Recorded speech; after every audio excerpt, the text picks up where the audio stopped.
all the features and all the work you guys have put in. Yeah. I mean, how hard was that decision? You have to kind of understand the foundation of it, which was our church really felt called to give away all of our resources, anything we create for free, and that predated the Bible app. So that became the foundation of why the Bible app is free. But it's really an incredible God story of Bible societies, Bible publishers coming together and being willing to make their texts available for free, which was not an easy decision for I can them. imagine. And even though it's free for you and I to use, it's definitely not free to create. There's a lot of resource that goes into it, but we're grateful. We have a community, we call them our sowers community, and they're Mm. people that give monthly to actually make it possible for you and I to have access to the Bible for free. So we're very, very blessed, but that's how it's available for free. Now, I heard that you started with a staff of just a couple of people. How many today? How many people work exclusively on the Bible app? Well, you heard an exaggerated number if it was a couple of people. We actually didn't really have any staff when we started.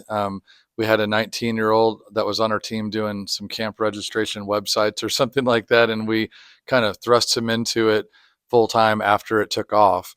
But before that, it was really just a part-time effort to try to build the original Bible app. Today, we have, I believe, 210 full-time people here in Oklahoma.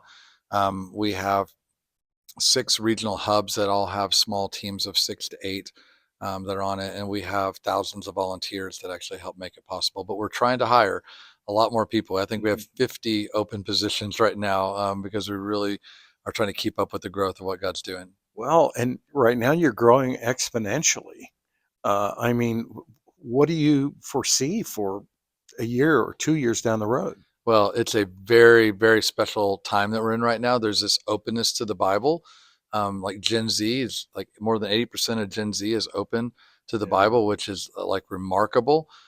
What's exciting is we're not just celebrating a milestone, we're celebrating momentum right now. We have like the top 2 all-time biggest days for people using the Bible app are the last 2 Sundays.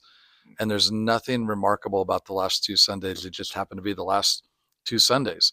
And we've seen records throughout the entire year and that's not normal. Normally there's a seasonality to the year, and Easter's big and New Year's is big. That makes sense. Um, but right now we're seeing something very, very unusual, and it's a very, very positive thing.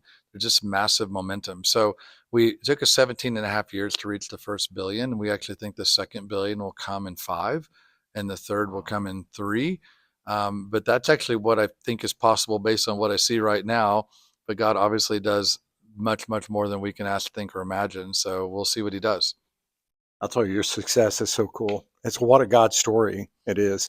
I told you I wouldn't take long. I want to ask you one more question. And so, something we're talking about on a radio station right now on our network is how to use the gospel to reach people during the holidays. It seems like right now people's minds are maybe a little more turned in that way. How would you use YouVersion to accomplish that? That's a great question. I mean, there's so many different ways. What popped in my head as you're asking the question is the holidays are oftentimes a time when people get new devices. They Mm, either get it on Black Friday when it's on sale, right. they get it at Christmas time as a gift. And one thing I've seen some people do is the first thing they do is they want to make sure that they get the Bible app downloaded on their son or daughter or friend or cousin's device. And a lot of times people let you take their device and say, here, I want to put this on there.